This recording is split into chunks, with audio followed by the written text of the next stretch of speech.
Notre invitée, c'est Madame Ifono Fatoumata Estelle Mansaré, directrice générale adjointe de l'Office national de la promotion de l'artisanat ONPA en abrégé. Madame, bonjour. Bonjour. Comment allez-vous ce matin? Oui, ça va. Là, pour ceux qui ne connaissent pas, Madame Ifono Fatoumata Estelle, qui êtes-vous vraiment? Alors, donc, merci beaucoup. Merci de nous avoir invités, invité l'ONPA. Ouais. Merci pour cette opportunité que vous nous offrez de parler de moi, mais aussi de parler de l'Office. Donc, moi, je suis, vous m'aviez déjà présenté, je suis la directrice générale adjointe de l'Office national de promotion de l'artisanat et je suis à ce poste depuis mai 2022 à travers un décret par lequel le président de la République a bien voulu me gratifier. Donc, mais avant ça, j'étais dans l'humanitaire. Donc, j'ai commencé mon premier emploi à Search for Common Ground. J'ai passé 7 ans et demi.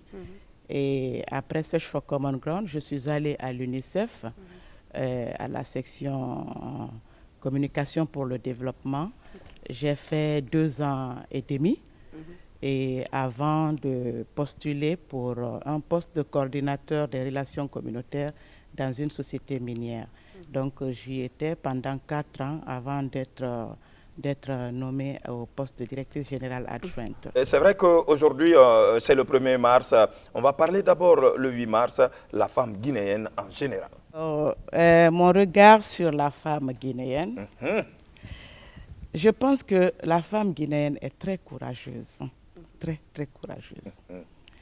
Et c'est elle qui soutient la famille. Elle est le socle de l'éducation. Quand je prends l'exemple sur moi, et c'est le cas pour beaucoup de femmes, on tient la maison, on tient au boulot. Nous sommes les premières à nous réveiller, à préparer les enfants, à les mettre sur le chemin de l'école, à nous préparer pour aller travailler. Nous tenons au même rythme que les hommes. On rentre le soir, nous sommes les dernières à nous coucher. Voilà, Madame Ifono, aujourd'hui, vous vous trouvez à l'Office national pour la promotion de l'artisanat. Dans quelles conditions vous avez trouvé ce secteur et qu'est-ce que vous avez apporté depuis que vous êtes là? Merci beaucoup. Bon, donc, nous sommes arrivés, donc, comme vous le savez, il y a 2 dames à la tête de l'Office national de promotion de l'artisanat. Il y a la directrice générale, Marie Somparé, et puis il y a moi. Donc, elle est du milieu culturel. Donc, et moi, je venais totalement d'un monde différent de ça et toute nouvelle dans l'administration publique. Et donc, on est arrivé en mai 2022. C'est vrai qu'il y avait déjà une administration qui existait. Donc, la première des choses que nous avons eu à faire, nous avons d'abord constaté que le mode de gouvernance n'était pas très bien et les réformes aussi. Donc, il fallait s'attaquer à ça. Il fallait mettre tous les outils en place pour que nous soyons vraiment une administration qui réponde aux normes. Donc, vous savez que nous sommes dans la promotion. Donc, pour faire de la promotion, il faut mettre beaucoup d'outils aussi en place. Donc, notamment, il faut faire de la formation, il faut valoriser, il faut faire de la promotion. Donc, et qu'est-ce que nous avons commencé par faire? C'est de rentrer en contact avec les artisans. Et ce secteur n'était pas très, très organisé au départ quand nous sommes arrivés. Donc, avec la Direction nationale de l'artisanat, nous avons aujourd'hui le code révisé de l'artisanat. Il y a une stratégie de développement de l'artisanat et nous travaillons avec la Fédération nationale des artisans de Guinée.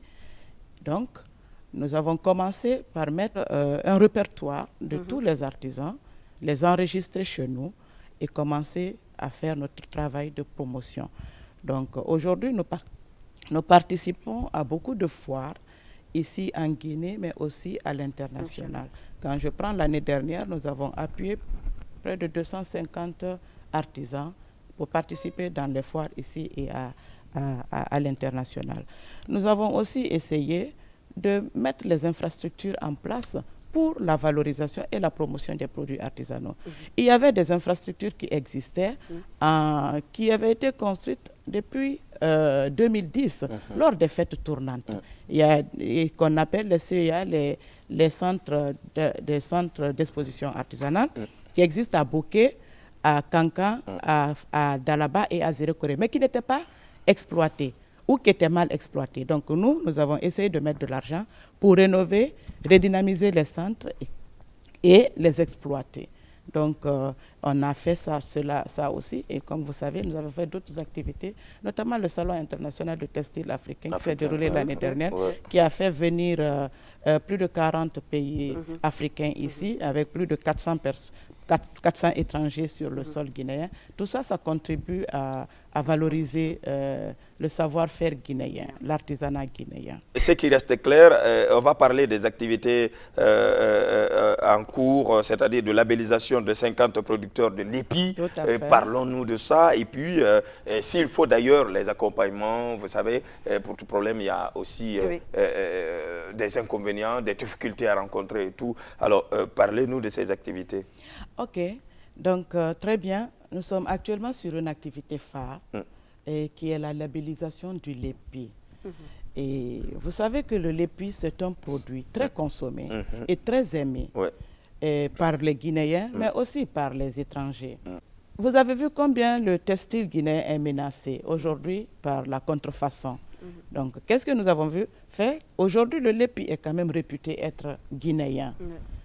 Nous avons essayé de travailler sur le lépi pour ne pas non seulement qu'on nous le vole, donc protéger la propriété intellectuelle des artistes. En faisant quoi, madame? Parce que ce que vous portez aussi, ça signifie beaucoup de choses. Donc, on a identifié d'abord les producteurs de l'épi. D'accord. Maintenant, nous avons, donc c'est avec l'appui de Enabel, nous avons contracté avec un consultant, avec un cabinet français, pour élaborer un cahier de charges du lépi. Donc d'abord, pour que le lépi, il faut d'abord qu'il réponde à une certaine norme. Notamment, il faut que ce soit un pagne normal. Quand tu prends le lépi avant, c'est un petit pagne qui ne peut même pas te coudre un complet.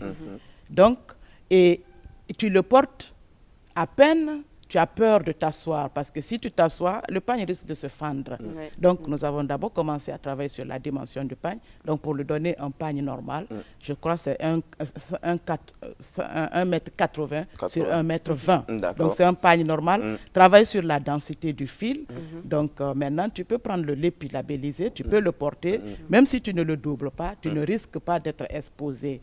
Il y a aussi, sur les différentes couleurs de lépi, pour le reconnaître. Donc, nous avons fait ce travail de qualité. En plus, le cahier de charge maintenant a été aujourd'hui au niveau de l'OAPI pour suivre le processus jusqu'à obtenir le label. Il y a un groupement porteur qui a été mis en place et le lépi a été géolocalisé. Il faut que le monde entier reconnaisse que le lépi, c'est en Guinée. Même si un Français, un Italien ou quelqu'un le porte, il faut que le monde entier sache que le lépi, il est guinéen. Donc, ça va s'appeler lépi de Guinée. Donc, le processus n'est pas encore terminé, il est en cours. Nous avons, c'est une phase pilote. Nous sommes en train d'essayer avec 50 artisans et aujourd'hui, c'est déjà bon. Le groupement porteur est déjà mis en place.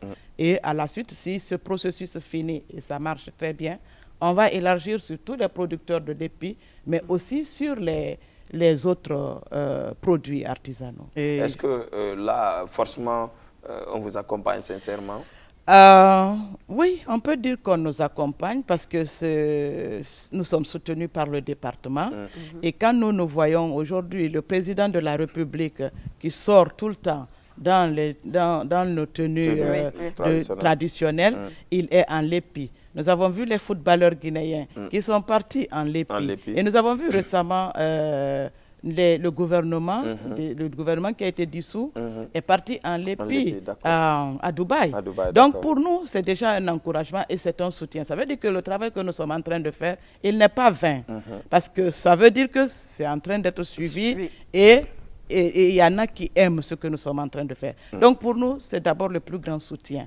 Et comme je l'ai dit, le département nous soutient, les partenaires nous soutiennent. Parce que pour pouvoir labelliser les 50 producteurs, il a fallu qu'un partenaire puissent nous accompagner. Et quand une idée est bonne, forcément, il y aura un soutien. Et j'espère qu'on aura encore le soutien pour continuer sur les autres produits. D'accord. Alors, aujourd'hui, l'événement qui pointe à l'horizon, vous avez parlé de quelle date? L'événement, bon, nous allons démarrer très bientôt l'accompagnement des artisans dans les foires. Donc, il y a le salon de la Belle Guinée. Il y a aussi au Massa, cette fois-ci, ils ont introduit un aspect d'exposition. Donc là aussi, nous allons envoyer des artisans au Massa, en Côte d'Ivoire. Donc, nous allons commencer ce premier trimestre. Ce n'est pas facile parce que le premier trimestre, les ressources ne sont pas encore tombées. Donc, avec ce que nous avons, nous allons commencer déjà par ces événements-là. Mesdames et messieurs, les activités en cours, labellisation de 50 producteurs de l'épi. Ici, elle nous a parlé aussi de l'accompagnement et tout. Et quels sont les critères? Par exemple, il y a certes forcément un téléspectateur ou une téléspectatrice qui sont en train de nous regarder à l'instant T, qui ont envie de participer, qui ont envie de faire comme vous. Quel est le message, quel est le conseil que vous prodiguez et le contact, comment vous joindre? Ok, bon, le contact, il faut que les gens partent sur notre page. Nous avons une page Facebook. Et nous avons normalement un site qui est en refonte actuellement. Mais sur la page Facebook, ils peuvent facilement nous joindre. Et il y a aussi, bon, je crois que mes collègues qui sont là, nos techniciens pourront après passer le contact, que vous allez les communiquer. Mais notre siège se trouve à Kipé. Nous sommes ouverts. Et nous sommes des directrices, comme on dit, nous sommes des directrices de bas peuple. Parce que les artisans, qui parlent d'artisans, c'est l'informel. C'est vraiment le secteur où tu n'es pas obligé de te faire super patron. Donc, parce que tu as affaire vraiment à des gens qui n'ont pas le même niveau que toi. Donc, nous sommes ouverts, le bureau est équipé. Pour tous ceux qui veulent apprendre mieux, il faut aller sur notre page, il faut aller à Kipé nous rencontrer. On parle d'artisanat, par exemple avec les farières et autres, comment vous faites pour lutter contre cela? Ce n'est pas facile, hein, il faut le dire. Vous savez qu'il y a eu un arrêté conjoint qui a été pris par le ministère du Commerce et notre ministère avec le gouvernement dissous. Donc cet arrêté permet vraiment de lutter contre la contrefaçon. Et il y a même des commissions qui ont été mises en place pour veiller sur le respect de cet arrêté-là dans les marchés. Nous, récemment, la douane a saisi un conteneur contenant, je crois, 10 000 pièces de fariare.